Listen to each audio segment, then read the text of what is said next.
नमः शिवाय शांताय सर्वज्ञाय स्वात्मने जगदानंद कंदाय परमानंद हेतवे अरूपाय स्वरूपाय नानारूपधराय च विरूपाक्षाय विधे विधि विष्णुष्टाय च स्थावराय नमस्तुभ्यं जंगमाय नमोस्तुते सर्वात्मने नमस्तुभ्यं नमस्ते। जागेश्वर महादेव मंदिर के बाहर इनके जागेश्वर मठ आप लोग चलिए देखते हैं। दोस्तों यूं तो काशी की पहचान भोलेनाथ जी से है। यहाँ के कण कण में भगवान शंकर बसे हुए हैं। यहाँ काशी विश्वनाथ मंदिर तो प्रसिद्ध है ही, साथ ही यहाँ एक ऐसा शिवलिंग भी है जो हर महाशिवरात्रि पर जौ के बराबर बढ़ जाता है। दोस्तों ये है ईश्वर गंगी स्थित सिद्धपीठ श्री जागेश्वर महादेव जी का मंदिर और वहाँ पर स्थित है ये महान शिवलिंग। सावन मास में तो इस मंदिर का नज़ारा अद्भुत होता है और शिव के भक्त बिना यहाँ दर्शन किए हुए नहीं जाते हैं। चलिए हम आपको कराते हैं यहाँ के दर्शन। और दोस्तों कहते हैं भगवान विश्वेश्वर अपनी प्रिय नगरी काशी के कण कण में विराजते हैं। यहाँ के हर शिव मंदिर का अपना एक अलग महत्व है। हम आपको आज बता रहे हैं जागेश्वर महादेव की महिमा के बारे में। तो यहाँ के बारे में मान्यता है कि भगवान शिव स्वयं माता पार्वती के साथ यहाँ पर विराजते हैं और सारी मनोकामनाएं पूरी करते हैं।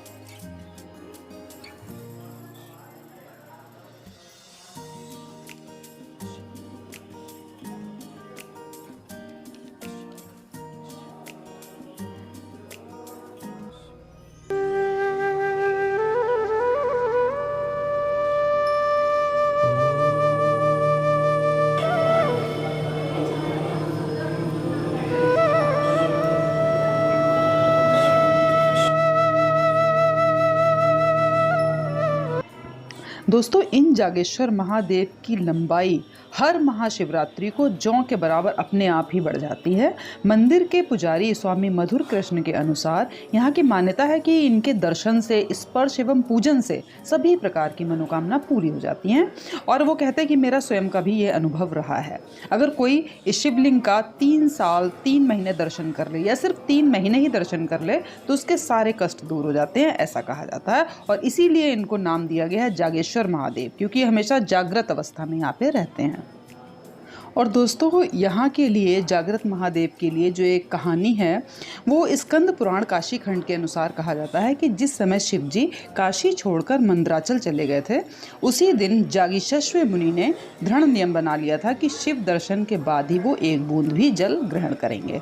इसके बाद उन्होंने बहुत दिनों तक दृढ़ योग किया, जिससे शिव जी प्रसन्न हो गए और नंदी को लीला कमल के साथ गुफा में भेजा, जिसको स्पर्श करते ही मुनि का क्षीण शरीर पूरी तरह ठीक हो गया। वह जैसे ही गुफा द्वार से बाहर आए शिव जी ने उन्हें सब परिवार दर्शन दिए। मुनि ने शिव जी से वरदान मांगा कि आप यहीं पर शिवलिंग के रूप में उपस्थित रहें और शिव जी ने उनकी प्रार्थना स्वीकार की और वह एक विराट लिंग रूप में सदैव के लिए यहाँ पे निवास करने लगे।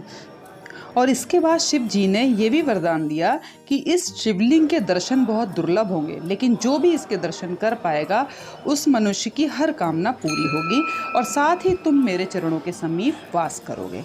जिसके बाद से ही हर शिवरात्रि पर शिवलिंग में जौ के समान वृद्धि होती है। इस शिवलिंग पर चक्र, शंख, सांप, बिच्छू आदि के भी चिन्ह मौजूद हैं। तो दोस्तों ये बहुत ही जागृत शिवलिंग है। और दोस्तों चलिए अब हम आपको दिखाते हैं शिवरात्रि पर जो हमारे शिवलिंग का श्रृंगार होता है और जो यहाँ का उत्सव होता है, जो यहाँ पे पूजा होती है, उसकी एक झलक देखिए। क्या खूबसूरत शिव जी लग रहे हैं हमारे।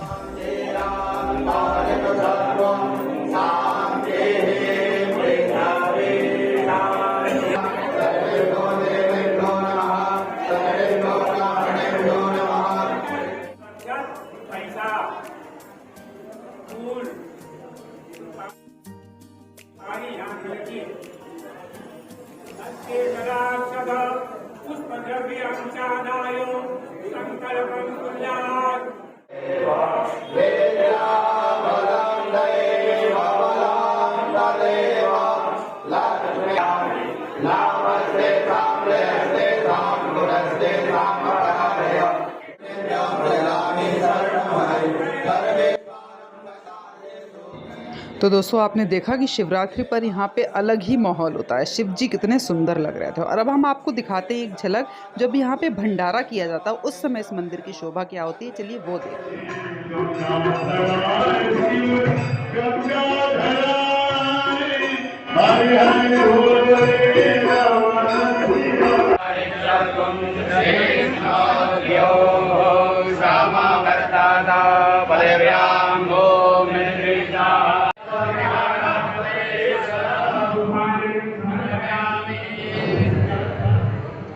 और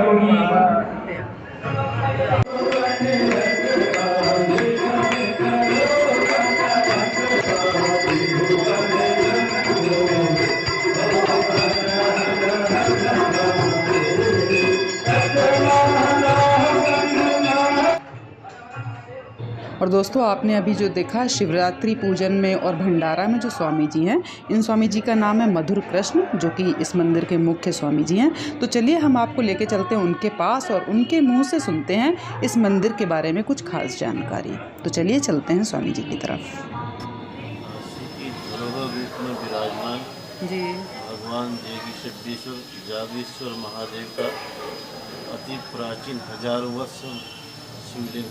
जी यह शिवलिंग स्वयंभू शिवलिंग है। महाशिवरात्रि के दिन यह शिवलिंग जौ के बराबर बढ़ता है।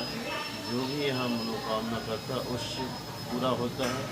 इनके बारे में एक कथा आती है। एक बार भगवान शंकर जब काशी से सपरिवार मद्रांचल पर्वत को जाने लगे तो जेगीस ऋषि थे, जो जेगीस गुहा यहाँ वो बंद हो गई है, उसमें नित्य भगवान का दर्शन करते थे और उसमें तपस्या करते थे।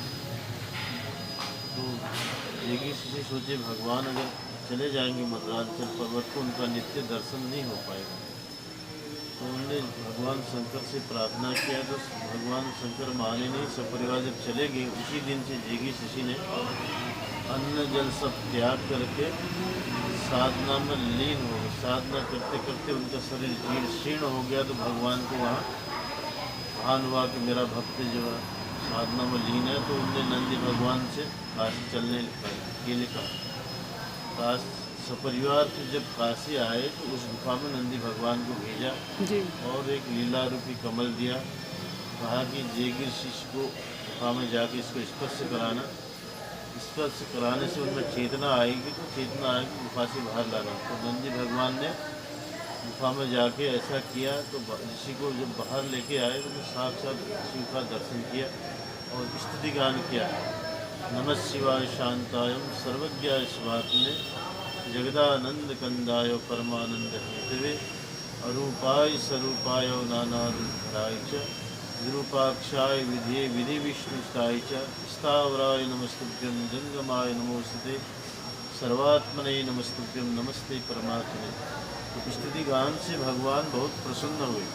तो भगवान बहुत प्रसन्न हुए तो उन्होंने साक्षात शिव को अपने सामने खड़ा देखा। तो भगवान ने वर मांगने के लिए कहा। तो जेगीस ऋषि ने यही वर मांगा, मेरे द्वारा पूजित शिवलिंग में आपका हमेशा वास।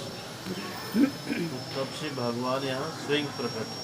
तो जब ये शिवलिंग होगा तब तो बहुत छोटा साइज रहा होगा, अब तो काफ़ी बड़ा हो तब गया। से भगवान यहाँ स्वयं प्रकट है। 3 साल या 3 महीने जो इस शिवलिंग का दर्शन करता है उसको योग की प्राप्ति हो जाती है।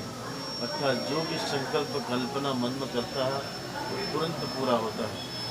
और जिन कन्याओं की शादियाँ वगैरह नहीं हो रही है यहाँ 3 महीने लगातार। हाँ, अच्छा दर्शन करें उनके शादी हो जाती है। इसलिए जागृत शिवलिंग है, स्वयंभू शिवलिंग। महाशिवरात्रि के दिन यह शिवलिंग जौ के बराबर बढ़ता है। इसलिए साक्षात भगवान शिव यहाँ पर विराजमान है और इनके दर्शन पूजन से मनुष्य का मानव का कल्याण होता है। भगवान शिव कल्याण के देवता हैं, बिल्कुल बिल्कुल। इसलिए यह जागृत शिवलिंग है। इस शिव का अवश्य दर्शन करना चाहिए। बहुत अच्छी जानकारी दी आपने स्वामी जी। तो दोस्तों, देखा आपने अभी स्वामी मधुर कृष्ण जी ने कितनी अच्छी जानकारी दी है इस शिवलिंग के बारे में, जागृत महादेव जिसे कहते हैं। तो इन्होंने बताया कि अगर 3 महीने लगातार कोई भी इसका दर्शन करता है तो उसको उसका जो भी मनोकामना है वो 100% पूरी होगी। तो चलिए स्वामी जी को प्रणाम करके अब हम यहाँ से निकलते हैं और चलते हैं हम अपने अगले मठ की तरफ।